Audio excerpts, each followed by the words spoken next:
أشهد أن لا إله إلا الله وحده لا شريك له وأشهد أن محمدا عبده ورسوله أما بعد فأعوذ بالله من الشيطان الرجيم بسم الله الرحمن الرحيم الحمد لله رب العالمين الرحمن الرحيم مالك يوم الدين إياك نعبد وإياك نستعين اهدنا الصراط المستقيم صراط الذين أنعمت عليهم غير المغضوب عليهم ولا الضالين.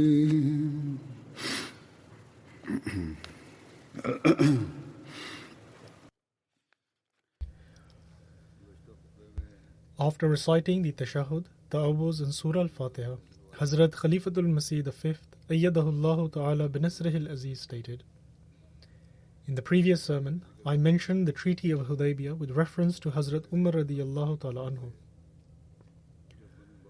In relation to this, we also find that when Banu Bakr, who were allies of the Quraysh, violated the Treaty of Hudaybiyah, and they attacked the Banu Khuzā, who were the allies of the Muslims, and the Quraysh also provided the Banu Bakr with weapons and mounts, and disregarded the conditions of the Treaty of Hudaybiyah. At that time, Abu Sufyan entered Medina in order to renegotiate the Treaty of Hudaybiyah.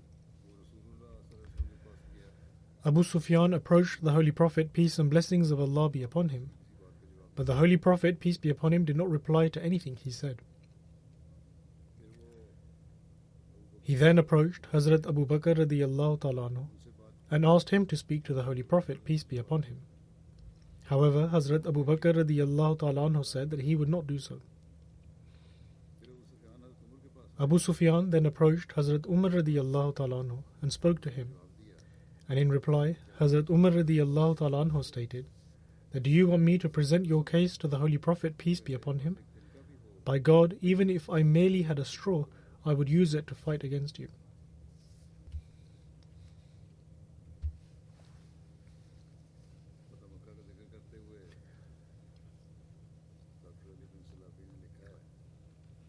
Whilst mentioning the conquest of Makkah, Dr. Ali bin Salabi has written that when the Holy Prophet, peace and blessings of Allah be upon him, reached Marru Zahran, Abu Sufyan began to worry about himself. Hazrat Abbas radiyallahu ta'ala anhu, the paternal uncle of the Holy Prophet, peace be upon him, suggested to Abu Sufyan to seek the protection of the Holy Prophet, peace be upon him. Hazrat Abbas relates that I said to Abu Sufyan that you are extremely unfortunate, because look, the Holy Prophet, peace and blessings of Allah be upon him, is now present amongst the people. Upon this, Abu Sufyan replied that, may my parents be sacrificed for your sake. What can I do now to be protected from this? I replied that, by Allah, if they take hold of you, they will most certainly execute you. So ride behind me on the mule, and I will take you to the Holy Prophet, peace and blessings of Allah be upon him, and then I will seek his protection for you.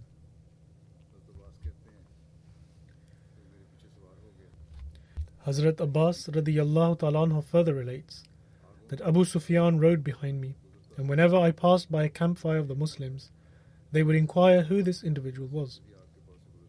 Since it was night, therefore the fires had been lit. And when they saw me riding upon the mule of the Holy Prophet, peace and blessings of Allah be upon him, they would say that this is the paternal uncle of the Holy Prophet, peace be upon him, who is riding his mule. This continued until I passed by the campfire of Umar bin Khattab. Hazrat Umar radiyallahu ta'ala anhu inquired, who is this? And stood by my side. When he saw that it was Abu Sufyan, he said that this is Abu Sufyan, the enemy of Allah. All praise belongs to Allah, who granted us an unconditional victory over you. Hazrat Abbas radiyallahu ta'ala anhu then dragged Abu Sufyan along with him and presented himself before the Holy Prophet, peace be upon him. Hazrat Umar radiyallahu ta'ala anhu also came and stated that, O Messenger of Allah, peace and blessings of Allah be upon him, grant me permission to sever his head. Upon this, Hazrat Abbas radiyallahu ta'ala anhu stated that, O Messenger of Allah, peace and blessings of Allah be upon him, I have granted him protection. When Hazrat Umar radiyallahu ta'ala anhu insisted on his stance, I stated, O Umar, wait. By Allah, if he had belonged to the tribe of Banu Adi, you would not have said such things. However, you are aware of the fact that he belongs to the Banu Abd Manaf. Upon this, Hazrat Umar radiyallahu ta'ala anhu stated that, O Abbas, hold on. By Allah, I was so overjoyed when you accepted Islam that I wouldn't have felt this much happiness even if my father Khattab accepted Islam. And I knew that your acceptance of Islam was dearer to the Holy Prophet, peace be upon him, than that of Khattab if he had done so. Thereafter, the Holy Prophet, peace and blessings of Allah be upon him, stated that, O Abbas, take Abu Sufyan away and bring him in the morning. In any case, this conversation between Hazrat Umar and Hazrat Abbas continued. And in the end, the Holy Prophet, peace be upon him, told Hazrat Abbas to take him away, for he had granted him refuge, and so he should take him away and say nothing to him.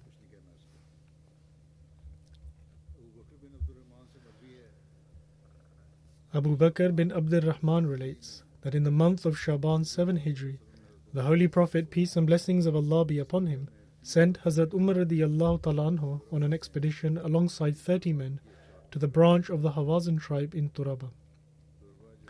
Turba is a valley situated at a 2-day journey from Mecca, which was inhabited by the Banu Hawazin. One should note that when there is mention of 2-day journey, etc., it is stated in relation to the modes of transport in the past, such as horses and camels.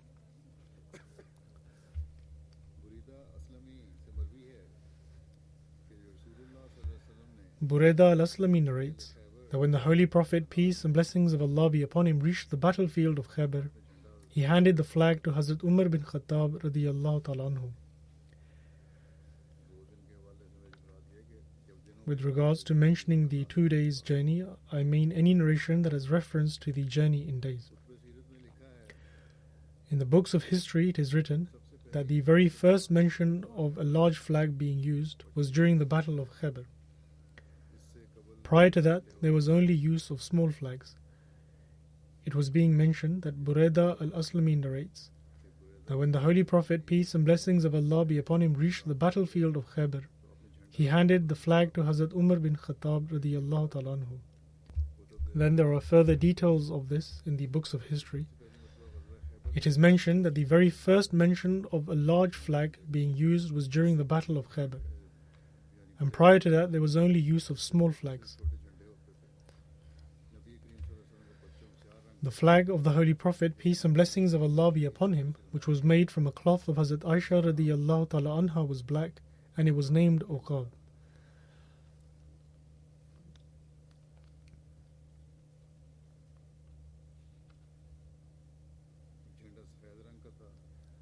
The Holy Prophet, peace and blessings of Allah be upon him, also had a white flag, which he handed to Hazrat Ali radiyallahu ta'ala anhu. Thus there was mention previously of a black flag, which was made from a cloth of Hazrat Aisha radiyallahu ta'ala anha, and then there is mention of this white flag, which was given to Hazrat Ali radiyallahu ta'ala anhu. The Holy Prophet, peace be upon him, also handed one of the flags to Hazrat Hubab bin Munzir, and the other to Hazrat Sa'd bin Ubadah. When the Holy Prophet, peace and blessings of Allah be upon him, reached Khaybar, he was suffering from a severe headache and was unable to go out. On this occasion, the Holy Prophet, peace be upon him, initially handed his flag to Hazrat Abu Bakr radiyallahu ta'ala anhu, and then he handed the same flag to Hazrat Umar radiyallahu ta'ala anhu. That day, a fierce battle ensued, and the Muslims were unable to penetrate the fortress. The Holy Prophet, peace and blessings of Allah be upon him, stated that tomorrow I shall grant my flag to the one through whom Allah the Almighty shall grant us victory. Therefore, the following day, the Holy Prophet, peace be upon him, gave that flag to Hazrat Ali radiyallahu ta'ala anhu. And it was through him that Allah the Almighty did indeed grant them victory.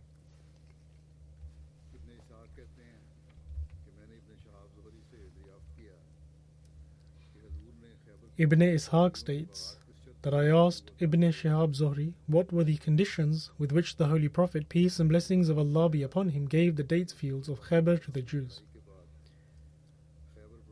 Upon this, Zuhri replied that after the battle, the Holy Prophet, peace and blessings of Allah be upon him, gained victory over Khaybar, and Khaybar itself was among the spoils of war which Allah the Almighty granted to the Holy Prophet, peace be upon him.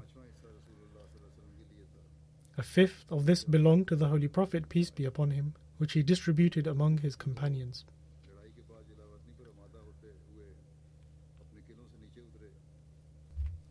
He further narrated that the Jews who were prepared to be expelled from their lands after the battle came down from their fortresses.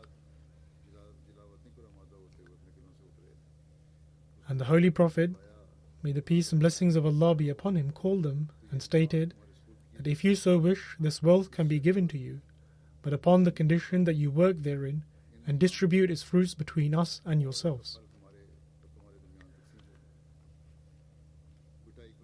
Thus there will be a division of the produce, and if you so wish to remain here, then I shall grant you a place to stay where Allah the Almighty wills for you to stay. And so the Jews accepted this offer and continued working in these fields. And the Holy Prophet, peace and blessings of Allah be upon him, would send Hazrat Abdullah bin Rawaha to distribute the fruits from these fields, and he would do so in a very just and fair manner when assessing how much share would be given to the Jews. It was not the case that he would keep the good fruit for the Muslims, rather the division would be in accordance with justice. And when God Almighty decreed for the demise of the Holy Prophet, peace be upon him, Hazrat Abu Bakr continued the same treatment with the Jews that was given by the Holy Prophet, peace be upon him. And in the beginning of his Khilafat, Hazrat Umar also continued this treatment, but then he heard what the Holy Prophet, peace be upon him, said in his final illness before his demise, that two religions will not coexist in the Arab lands. Hazrat Umar radiyallahu ta'ala anhu investigated this further, and it was proven true. He wrote to the Jews of Khaybar stating that God Almighty has decreed for you to be expelled, and I received news that the Holy Prophet, peace and blessings of Allah be upon him, said that two religions would not coexist in the Arab lands. Hence, those Jews who had an agreement with the Holy Prophet, peace be upon him, should come to me so that I may fulfill it. But those who do not have an agreement shall prepare to be exiled.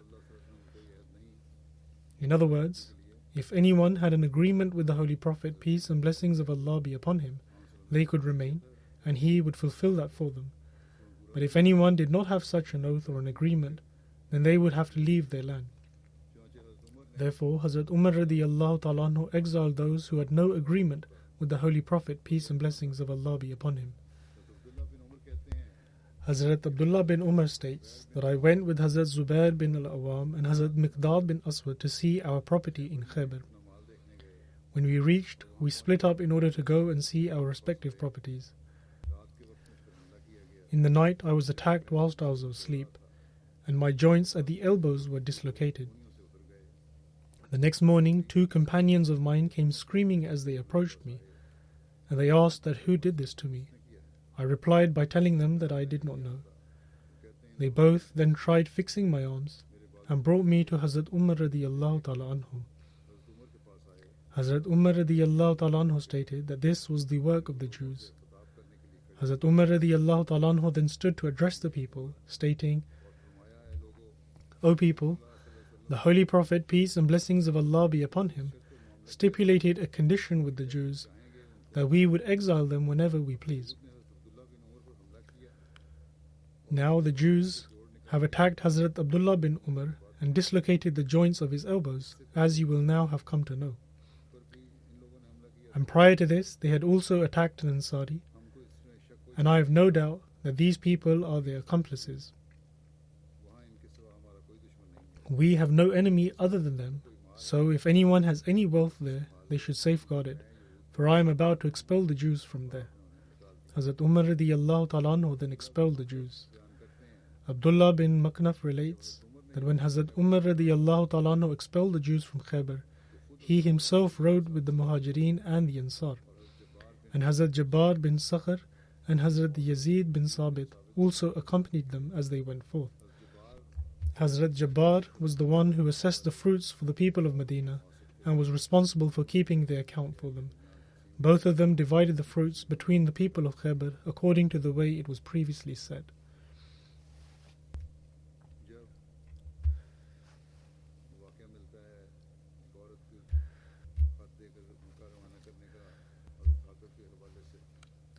Then there is the incident of Hazrat Hatib, who secretly sent a woman with a letter to the idolaters of Makkah, which contained some plans of the Holy Prophet, peace and blessings of Allah be upon him.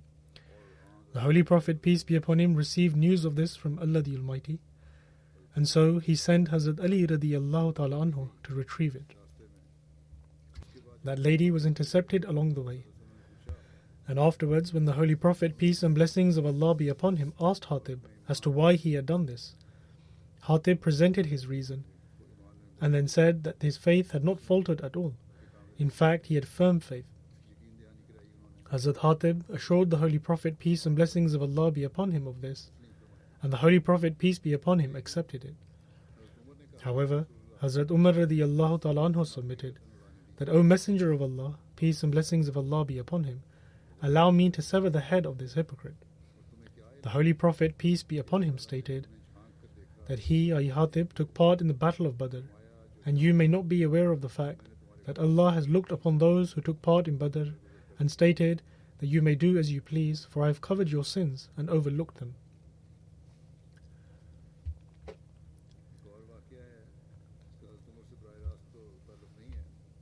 Then there is another incident which does not directly relate to Hazrat Umar radiyallahu ta'ala anhu, but he is also mentioned in it, and so I will relate it. Hazrat Abu Qatada radiyallahu ta'ala anhu stated that during the battle of Hunayn I saw a person from among the Muslims who was fighting against an idolater, and in the meantime I saw another idolater quickly creeping up from behind him in an attempt to kill him. And so, upon seeing this, I quickly went towards that person who wished to kill the Muslim in this deceiving manner. The individual raised his hand to attack me, and I struck a blow to his hand, thus cutting it off. He then got hold of me and grabbed me so tightly that I was unable to do anything.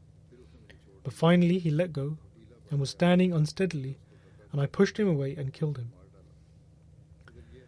It so happened that the Muslims retreated as they were losing, and I was also among those who retreated. I then saw Hazrat Umar bin Khattab radiyallahu ta'ala anhu with a group of people, and I asked them why they had retreated, to which Hazrat Umar radiyallahu ta'ala anhu replied that it was as Allah willed. People then returned to the Holy Prophet, peace and blessings of Allah be upon him, and the Holy Prophet, peace be upon him, stated that whoever could prove that they had killed a certain individual, then they could keep that person's belongings. I stood up to look for proof about the person I had killed, but could not find anyone who could give testimony, and so I gave up and sat down. Then a thought came to mind, and I mentioned the entire incident regarding the person I had killed to the Holy Prophet, peace be upon him. One of the people who was sitting next to the Holy Prophet, peace be upon him, stated that he had the weapons of the person I had killed, and that the Holy Prophet, peace be upon him, should give me something else instead. Upon this, Hazrat Abu Bakr radiyallahu ta'ala anhu stated that it could not be that the Holy Prophet, peace be upon him, grants spoils to an ordinary person from the Quraysh, and does not do the same for a lion of Allah who was fighting on behalf of Allah and His Messenger, peace and blessings of Allah be upon him. Hazrat Abu Qatada radiyallahu ta'ala anhu further states that the Holy Prophet, peace be upon him, stood up and granted me those spoils of war, and I used them to buy a small orchard of date trees, and this was the first time since having accepted Islam that I acquired some wealth and turned it into an asset. Hazrat Ibn Umar radiyallahu ta'ala anhu relates that when we returned from the battle of Hunayn, Hazrat Umar radiyallahu ta'ala anhu asked the Holy Prophet, peace be upon him, about a promise he had made with himself during the period of Jahiliyyah, i.e. the era of ignorance prior to the advent of Islam.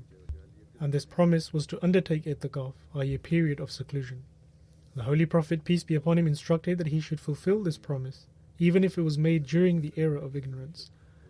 But this was also with the condition that it was necessary to fulfill whatever was permissible to do within the teachings of Islam. Then, with regards to what is mentioned regarding Hazrat Umar radiallahu ta'ala anhu's role in the Battle of Tabuk, Hazrat Umar narrates an incident of his from the time of this battle, when the Holy Prophet, peace be upon him, made a special appeal for financial contributions. Hazrat Umar radiallahu ta'ala anhu states that one day the Holy Prophet, peace be upon him, instructed us to offer sadaqah. I had some wealth at the time, and I thought that if ever there was an opportunity to surpass Hazrat Abu Bakr, it was today. Hence, I presented half of my wealth. The Holy Prophet, peace be upon him, asked what I had left behind for my family, and I said that I had left an equal amount to what I had presented. Then Hazrat Abu Bakr radiallahu ta'ala anhu presented all the wealth that he had. I had only presented half, while Hazrat Abu Bakr radiallahu ta'ala anhu brought all that he had. The Holy Prophet, peace be upon him, also asked him what he had left behind for his family, to which Hazrat Abu Bakr replied that he had left them Allah and His Messenger. Hazrat Umar radiallahu ta'ala anhu says that I thought that I would never be able to surpass Hazrat Abu Bakr in anything. Hazrat Muslim Maud radiallahu ta'ala anhu has also mentioned this incident in the following words. He writes that with regards to the occasion of one battle, Hazrat Umar radiallahu ta'ala anhu states that I thought to myself that Hazrat Abu Bakr always exceeded me. However, today I would surpass him. And with this in mind, I went home and took half of my wealth and presented it to the Holy Prophet, peace be upon him. That era of Islam was one of great difficulties, and yet Hazrat Abu Bakr radiallahu ta'ala anhu brought all his wealth and presented it to the Holy Prophet, peace be upon him. The Holy Prophet, peace be upon him, asked Hazrat Abu Bakr what he had left at home, to which he replied, Allah and His Messenger. Hazrat Umar radiallahu ta'ala anhu states that upon hearing this I became extremely embarrassed and understood that even after trying my utmost to surpass Hazrat Abu Bakr, he still exceeded me. The promised Messiah alayhi salatu wasalam states that there was a time when people were ready to sacrifice their lives like cattle, let alone their wealth, for the sake of their faith. On more than one occasion, Hazrat Abu Bakr Siddiq radiyallahu ta'ala anhu sacrificed his entire wealth. The promised Messiah alayhi salatu wasalam states that this did not only just happen once, rather it happened on more than one occasion. The promised Messiah alayhi salatu wasalam then continues that to the extent that he did not let so much as a needle remain in his home, and the same was done by Hazrat Umar according to his capacity and means, and Hazrat Usman according to his ability and means. And in the same manner, and according to their spiritual ranks, all the companions were prepared to sacrifice their lives and wealth for the sake of this divine faith. The promised Messiah alayhi salatu wasalam then makes mention of certain people of the community at the time, and states that then there are those who pledge allegiance, and also declare that they give precedence to the faith over the world, but when the need for help arises, they seal their pockets. With such love for the world, is it possible for one to attain any spiritual objective? And can such people prove useful to the Prophet? Certainly not. Allah the Almighty states, لَن تَنَالُوا الْبِرَّ حَتَّى تُنْفِقُوا مِمَّا تُحِبُّونَ. That is, that never shall you attain to righteousness until you spend out of that which you love.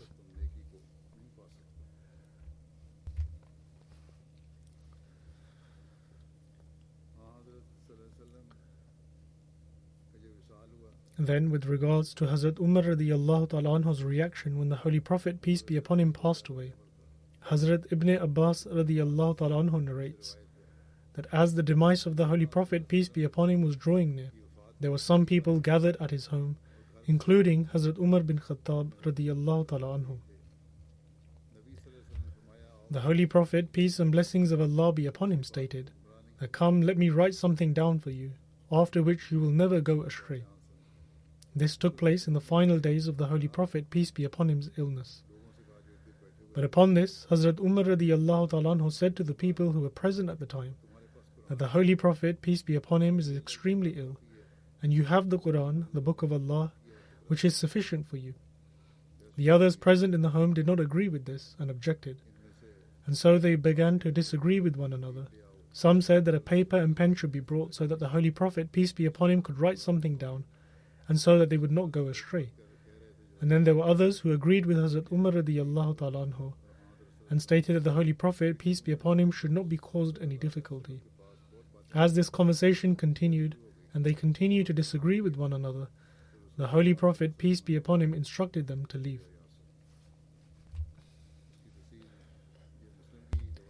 This narration is from Sahih Muslim, and there is also some detail of this in Sahih Bukhari as well. In that narration, Ubaidullah bin Abdullah narrates on account of Hazrat Ibn Abbas radiyallahu ta'ala anhu, who stated that when the Holy Prophet, peace and blessings of Allah be upon him, was severely ill, he said that he should be given something to write, so that he may write something which would never be forgotten. Hazrat Umar radiyallahu ta'ala anhu said to those present that the Holy Prophet, peace and blessings of Allah be upon him, was extremely ill, and that we have the Book of Allah, meaning that they had the Holy Quran, which is sufficient, and thus there was no need to trouble the Holy Prophet, peace and blessings of Allah be upon him. Following this, a disagreement arose, and the noise became loud. The Holy Prophet, peace be upon him, instructed them all to leave, and that people should not quarrel around him.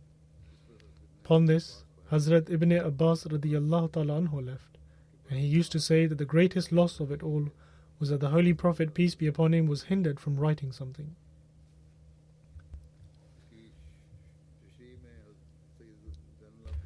I will briefly mention what has been written in the commentary of this hadith by Hazrat Sayyid Zainul Abidin Waliullah Shah Sahib. He writes that La tazillu ba'da, that is, after which you will not go astray. These words of the hadith clearly show that even in his final moments, the Holy Prophet, peace and blessings of Allah be upon him, was concerned about La tazillu ba'da, that is, in case they forget, he would write something down for them. Zilalun can also mean to forget or to go astray as a result of forgetfulness. And the words Ghalabahul Wajah, that is, that he was overcome by illness, lest his discomfort should increase, these were the words of Hazrat Umar radiyallahu ta'ala anhu. Regarding the demise of the Holy Prophet, peace and blessings of Allah be upon him, Shah Sahib says that Hazrat Umar radiyallahu ta'ala anhu did not even fathom the Holy Prophet, peace be upon him's demise. When Hazrat Umar radiyallahu ta'ala anhu stated that we have the Book of Allah that is sufficient for us, he said it because Allah the Almighty states, Ma farratna fil kitabi min shay'in, that we have left out nothing in the book. This is from Surah Al-An'am. And then elsewhere in the Holy Quran it states, Tibyanan li kulli shay'in, that is, to explain everything. In other words, this book clearly explains everything, and nothing has been left out.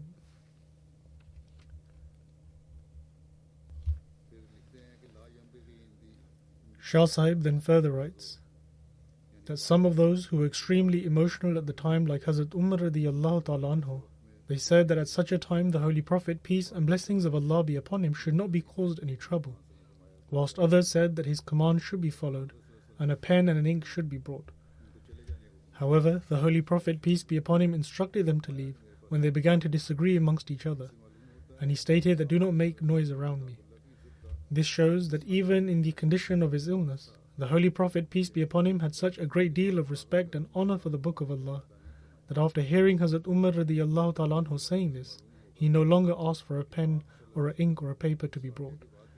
And as is evident from other narrations in Bukhari, the Holy Prophet, peace be upon him, remained alive after this incident for a few days, and on that same day he also gave a few other advices as well. However, he did not repeat this, meaning he did not ask for this again, and this shows that whatever he had wished to write down was present in the Book of Allah. And it seems that he wished to urge Muslims to remain attached to the Holy Quran, and the Holy Prophet, peace be upon him, agreed with Hazrat Umar and thus remained quiet. This is the level of respect shown by the Holy Prophet, which the so-called Muslim scholars have no concern for. Shah Sahib further writes that it was the Holy Prophet, peace be upon him's respect for the Holy Quran that these so-called scholars show no regard for. They express one opinion and deem it to be akin to divine revelation. We should never forget the pure and noble example of the Holy Prophet, peace be upon him.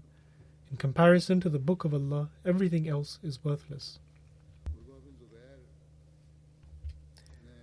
Urwa bin Zubair has narrated on the authority of al-Mu'mineen Hazrat Aisha radiyallahu ta'ala anha that when the Holy Prophet, peace be upon him, passed away, Hazrat Abu Bakr radiyallahu ta'ala anhu was in Sunnah. Sunnah was a place situated 2 miles from Medina.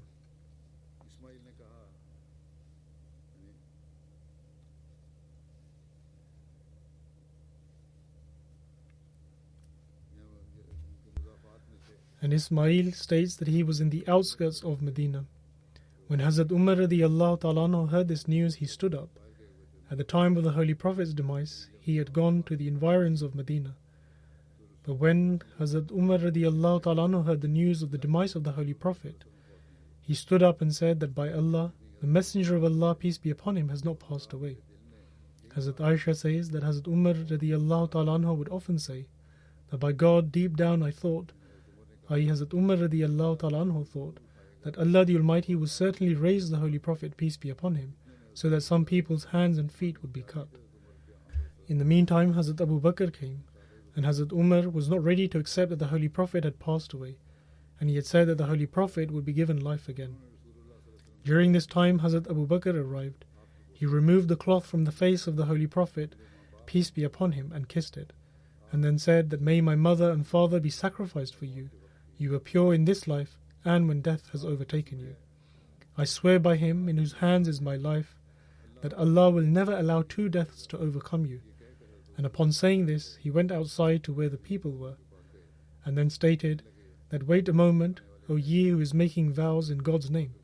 In other words, he addressed Hazrat Umar and stated that wait a moment, O ye who is making vows in God's name. When Hazrat Abu Bakr began speaking, Hazrat Umar sat down. Hazrat Abu Bakr then praised and glorified Allah the Almighty, and then stated, Allah man kana ya'budu Muhammadan sallallahu alayhi wa sallam, fa inna Muhammadan qad mata, wa man kana ya'budu Allah fa inna Allah hayyun la yamut. That is, whosoever worship Muhammad should know that Muhammad, peace and blessings of Allah be upon him, has indeed passed away. And whosoever worshipped Allah should remember that he is living and can never die. Hazrat Abu Bakr radiyallahu ta'ala anhu then recited the verse, Innaka mayyitun wa innahum mayyitun, that surely you will die, and surely they too will die. He then recited the following verse, وَمَا مُحَمَّدٌ إِلَّا رَسُولٌ قَدْ خَلَتْ مِنْ قَبْلِهِ الرُّسُلُ أَفَإِن مَّاتَ أَوْ قُتِلَ انقَلَبْتُمْ عَلَىٰ أَعْقَابِكُمْ وَمَن يَنقَلِبْ عَلَىٰ عَقِبَيْهِ فَلَن يَضُرَّ اللَّهَ شَيْئًا وَسَيَجْزِي اللَّهُ الشَّاكِرِينَ.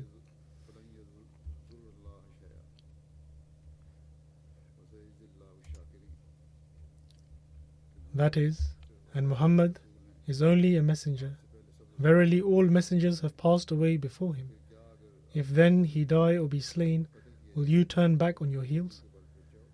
And he who turns back on his heels shall not harm Allah at all, and Allah will certainly reward the grateful.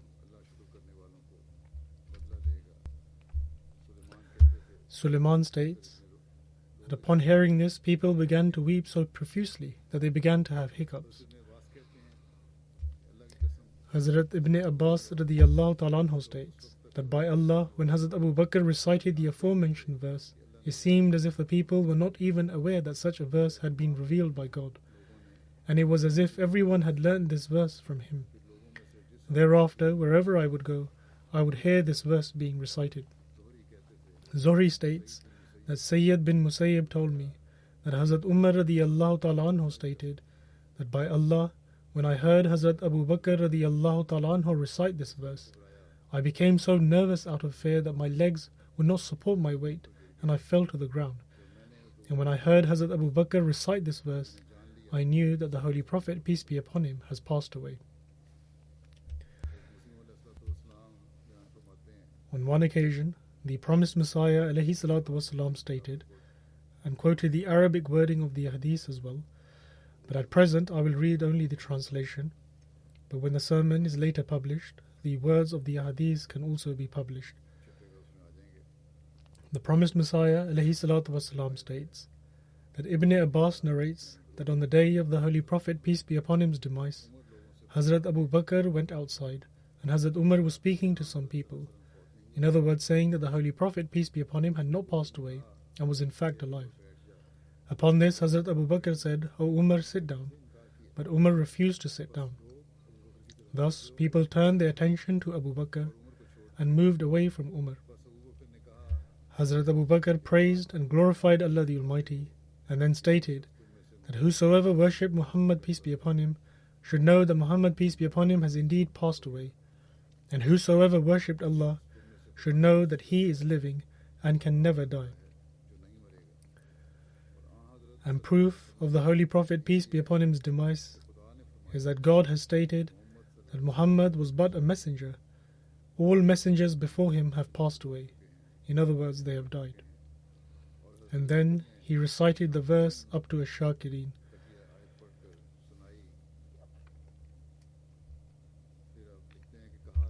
The promised Messiah ﷺ then further states that the narrator states that before that time it was as if the people were unaware that God had even revealed such a verse, and it seemed as if they heard it for the first time when Hazrat Abu Bakr recited it to them. Thus all the companions learnt the meaning of this verse from Abu Bakr, and there was no companion or other person who did not recite this verse. Hazrat Umar said that by God I heard this verse for the first time from Hazrat Abu Bakr, and when I heard him recite this verse, I was moved and pained to such an extent that my legs were unable to carry my own weight, and I fell to the ground as soon as I heard this verse recited, and heard the words that the Holy Prophet, peace and blessings of Allah be upon him, had passed away. The promised Messiah ﷺ further states, in Kastalani's commentary of Sahih Bukhari, it is written that Umar ibn al-Khattab يكلم الناس يقول لهم ما مات رسول الله ولا يموت حتى يقتل المنافقين. In other words, Hazrat Umar radiallahu ta'ala would tell the people that the Holy Prophet, peace be upon him, had not passed away, and that he could not pass away until he had killed the hypocrites. The promised Messiah ﷺ then further states in Milal wal Nihal by Shahrastani. The following extract is mentioned regarding this incident, and I will read the translation. That Umar Khattab used to say that whoever says that the Holy Prophet, peace be upon him, has passed away, I will kill him with this sword of mine. In fact, the Holy Prophet, peace be upon him, has been raised to the heavens, just like Jesus, son of Mary. Abu Bakr said that whosoever worshipped Muhammad, peace be upon him, should know that Muhammad, peace be upon him, has indeed passed away. And whosoever worshipped the God of Muhammad, peace be upon him, should know that he is living and can never die. In other words, to live forever and remain is an attribute of God alone, and no human or animal before this ever lived forever, that one would assume that the Holy Prophet, peace be upon him, will survive for eternity. It could not be assumed that they would be eternal, because they all pass away. Hazrat Abu Bakr radiallahu ta'ala anhu then recited the following verse, the translation of which is, and Muhammad is only a messenger. Verily all messengers have passed away before him. If then he die or be slain, will you turn back on your heels? Only after hearing this verse did the people abandon this concept. Now ponder that if from this verse of the Quran, Hazrat Abu Bakr radiallahu ta'ala anhu did not believe that all prophets had passed away, and furthermore if this proof was not absolutely conclusive, then why is it that 100,000 companions who were present at the time according to you, the promised Messiah ﷺ is answering the questioner, then why is it that 100,000 companions who were present at the time according to you accepted something as an argument that was doubtful and inconclusive? Why was this argument not put forth to Hazrat Abu Bakr that the proof that you have given is inconclusive and that you do not possess any absolute or clear verse of the Quran? They would have further said that in fact the verse Rafi'uka ilayya states that Prophet Jesus was raised to the heavens with his physical body. And also, have you not heard of the verse Bal rafa'allahu ilay? Therefore, why is it a far-fetched notion that the Holy Prophet, peace be upon him, could be raised physically to the heavens? But on the contrary, the companions who possessed knowledge of the expressions of the Holy Quran, upon hearing this verse and the words khalat and the explanation of the words afaim mata or qutila, immediately abandoned their initial beliefs of the Holy Prophet, peace be upon him, being alive. Indeed, their hearts grieved deeply at the demise of the Holy Prophet, peace be upon him, and they were immensely saddened and pained. Hazrat Umar radiallahu ta'ala anhu stated that after hearing this verse, my state was such that I could not move a muscle and fell to the ground. Glory be to Allah, how fortunate were these individuals who obeyed the Quran to the letter, and when they pondered over the verse and understood that all prophets before had passed away, then aside from crying and weeping over their grief, they did nothing else. Then on another occasion, the promised Messiah ﷺ stated that from the following words of Hazrat Umar radiyallahu ta'ala anhu, that whoever says that the Holy Prophet, peace be upon him, has passed away, I would kill them with this sword of mine. It is evident that Hazrat Umar radiyallahu ta'ala anhu had a mistaken view regarding the life of the Holy Prophet, peace be upon him, in that the Holy Prophet, peace be upon him, would not die. And he claimed that if anyone said that the Holy Prophet, peace and blessings of Allah be upon him, had passed away, then such a person had exhibited disbelief and had become an apostate. The promised Messiah ﷺ further states that may Allah the Almighty bestow countless blessings on Hazrat Abu Bakr radiyallahu ta'ala anhu, as he was able to swiftly quell the strife, and by presenting a clear and unambiguous verse of the Quran which declared that all the previous prophets had passed away. In fact, this elucidation and consensus of the companions put an end to many false claimants during the Fajr Awaj, i.e. the era of darkness and misguidance. And just as he, i.e. Hazrat Abu Bakr, had Musalma, Kazab and Aswad Ansi etc. killed, through this consensus of all the companions, he also finished off the false claimants during the Fajr Awaj. In other words, just as he killed a false claimant, he also finished off this false belief. And thus, he did not kill 4 false claimants, rather he killed 5 as it were.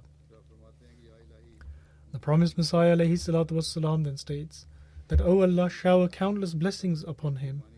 If the meaning of khalat meant that some prophets were raised physically to the heavens, then in such an instance Hazrat Umar radiyallahu ta'ala anhu would have been correct, and instead of proving him wrong, this verse would have supported his viewpoint.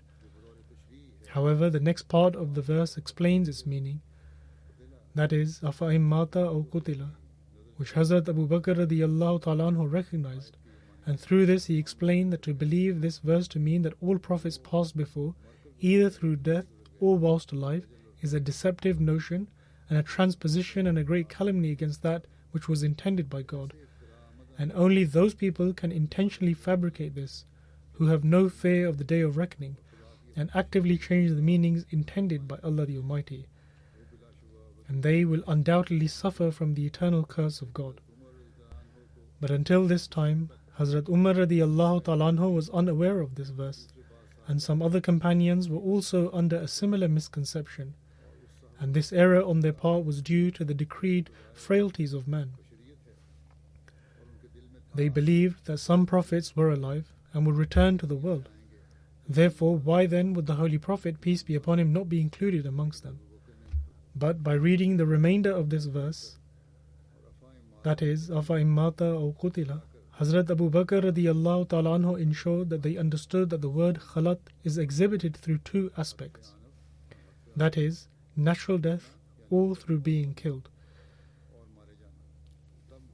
It was then that those of an opposing view accepted their mistakes, and all of the companions unanimously accepted that all previous prophets have passed away, and the words of A'immata or Qutila affected them greatly, and everyone abandoned their beliefs contrary to this. All praise is due to Allah for this. The promised Messiah ﷺ has mentioned this in his book Tuhfa Ghaznaviyya. In another place, the promised Messiah states that on the occasion of the demise of the Holy Prophet, peace be upon him, all of the companions testified that all prophets had passed away. In regards to the Holy Prophet, peace be upon him, Hazrat Umar stated that he has not passed away, and stood up with his sword drawn out. Upon this, Hazrat Abu Bakr Siddiq then stood up and stated, Ma Muhammadun illa Rasul qad khalat min qabli Rusul. And Muhammad is only a messenger. Verily all messengers have passed away before him. The situation at the time was akin to the end of times, as the Holy Prophet, peace be upon him, had departed from this world, and all the companions were gathered together, and even the army of Osama did not leave. Upon these words of Hazrat Umar, Hazrat Abu Bakr loudly proclaimed that Muhammad has passed away, and the argument he presented was, Ma Muhammadun illa Rasul, that Muhammad is only a messenger. Now, if even the slightest notion of Jesus being alive in the heaven was entertained by the companions, they would have certainly spoken up. However, they all remained silent, and then they went into the marketplaces and announced this verse as if it had just been revealed that very day. God forbid the companions were not such that would become overawed by Hazrat Abu Bakr radiyallahu ta'ala anhu and would not refute what he had said. This was certainly not the case. Rather, what Hazrat Abu Bakr stated was indeed the truth. Hence, everyone lowered their heads. And this was the ijma of the companions. Hazrat Umar radiallahu ta'ala anhu also claimed at the time that the Holy Prophet, peace be upon him, was going to return. Thus, if this argument put forward by Hazrat Abu Bakr was not a perfect one, and this could only be perfect if there was no exception, because had Jesus ascended into the heavens alive, then he would have had to return. In such a case, it would not have been an argument, rather a mockery, and Hazrat Umar himself would have refuted this. The promised Messiah ﷺ has repeatedly mentioned this incident in various instances, and the reason why I have narrated these various accounts is that those who entertain the belief that Jesus, to be alive in the heavens, can remove such a thought from their minds, because no mortal being has ever ascended into the heavens alive, and nor can they ever go. And by virtue of this argument, Jesus has also passed away. Hazrat Ibn Abbas radiyallahu ta'ala anhu narrates that once during the era of Hazrat Umar's Khilafat, I was walking along with him whilst he was going to tend to some work of his. There was no one else with him at the time besides me, and he was holding a whip in his hand, and Hazrat Umar would be saying something to himself and would repeatedly strike the back of his feet with the whip. Hazrat Umar then turned towards me and stated, "O Ibn Abbas, upon the demise of the Holy Prophet, peace be upon him, do you know why I said that the Holy Prophet had not passed away, and that whoever stated that he had passed away, I would kill him with my sword?" Hazrat Ibn Abbas narrates that I said, "O leader of the faithful, I do not know, only you are aware as to why you said that."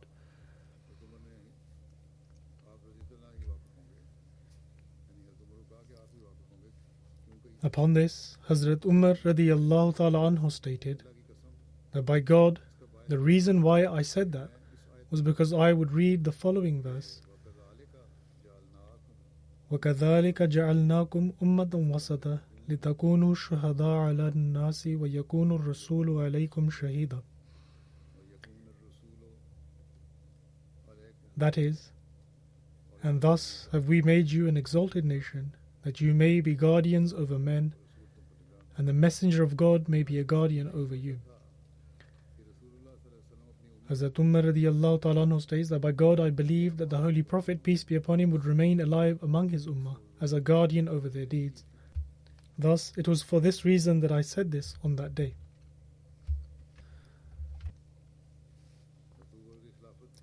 In relation to Hazrat Abu Bakr radiyallahu ta'ala anhu's Khilafat, there is a narration mentioned in Bukhari, which has previously been narrated as well, but I shall mention it again.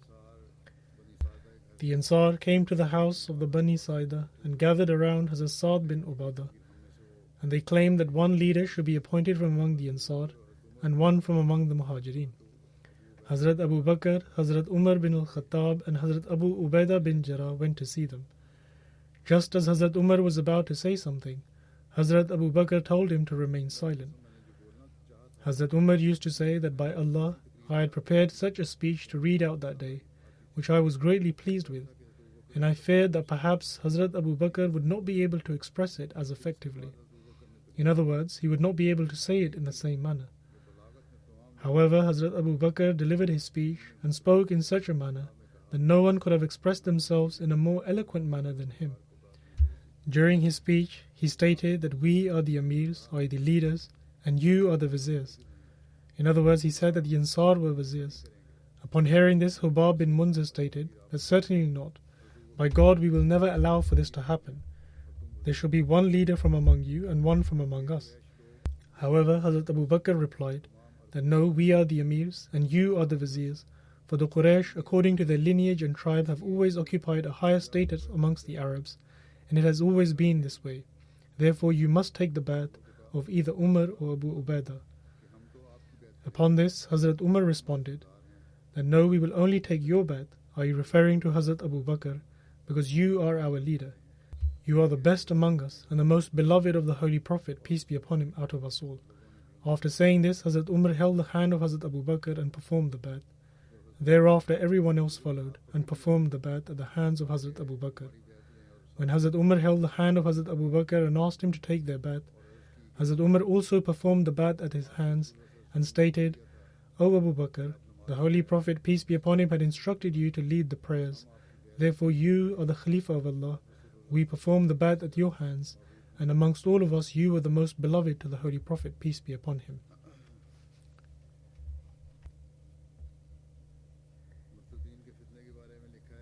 In regards to the disorder created by the apostates, it is written in Sirat ibn Hisham that when the Holy Prophet passed away, the troubles greatly increased. He states that he came across a narration in which Hazrat Aisha radiyallahu ta'ala anha stated that when the Holy Prophet, peace be upon him, passed away, some of the Arabs became apostates, and the Jews and the Christians began to rise up, and the hypocrisy became evident. This was stated by Ibn Ishaq.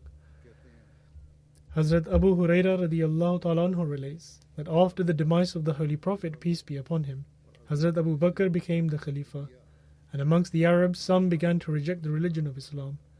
Upon this, Hazrat Umar stated to Hazrat Abu Bakr that how will you fight against these people, because the Holy Prophet, peace be upon him, had stated that I have been commanded to fight against them until they proclaim that there is none worthy of worship except Allah.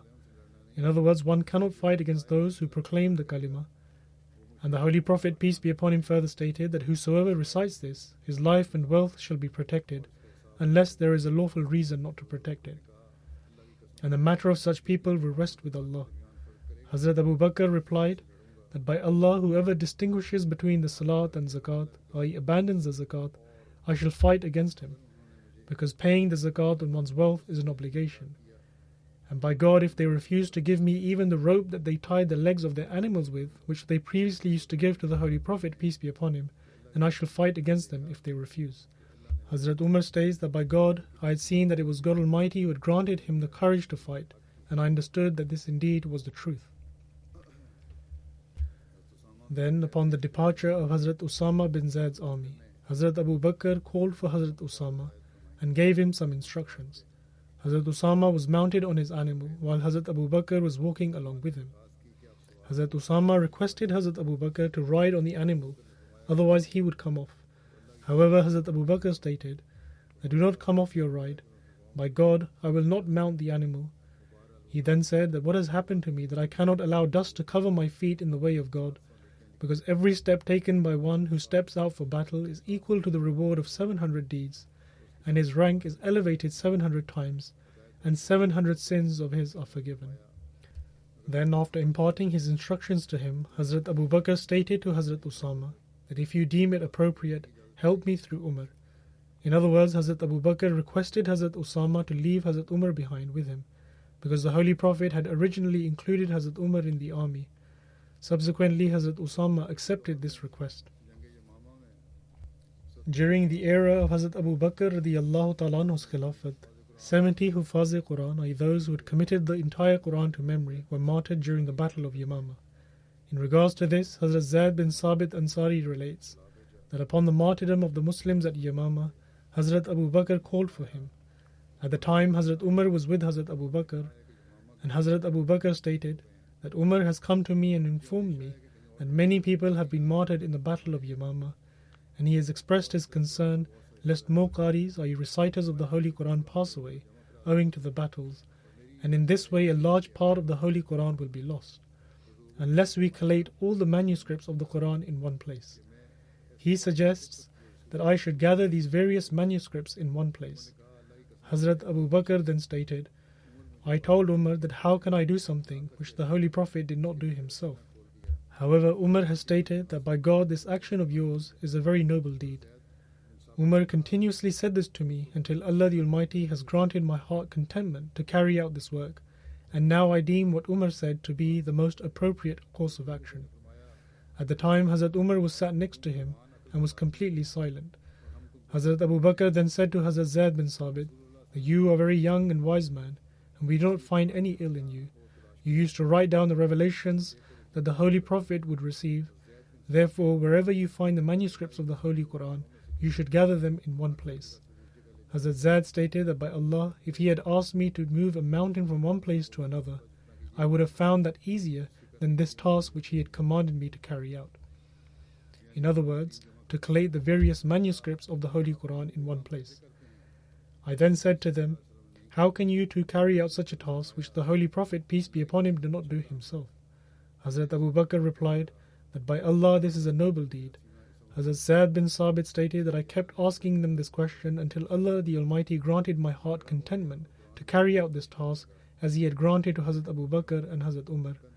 I then stood up to go and search for the various manuscripts of the Quran, and I began to gather these which were inscribed on parchments made from animal skin, the shoulder bones of the animals, and the branches of the date palm trees, as well as that which was memorized by people. And there were 2 verses of Surah Tawbah which I found only with Hazrat Huzaima Ansari, and no one else had these verses with them. These verses are as follows: لَقَدْ جَاءَكُمْ رَسُولٌ مِّنْ أَنفُسِكُمْ عَزِيزٌ عَلَيْهِ مَا عَنِتُّمْ حَرِيصٌ عَلَيْكُمْ بِالْمُؤْمِنِينَ رَءُوفٌ رَحِيمٌ. That is, surely a messenger has come unto you from among yourselves. Grievous to him is that you should fall into trouble. He is ardently desirous of your welfare, and to the believers he is compassionate and merciful. In this narration, only this verse has been written. However, the hadith mentions that there were 2 verses. Perhaps the other verse was the one that follows after this verse. Then it is mentioned that these manuscripts of the entire Quran remained in the possession of Hazrat Abu Bakr radiyallahu ta'ala anhu until his demise, and then they were in the possession of Hazrat Umar until his demise, and then they were in the possession of Hazrat Hafsa bint Umar, and then they were given to Hazrat Usman, as mentioned once before. And inshallah, these accounts will continue to be narrated in future.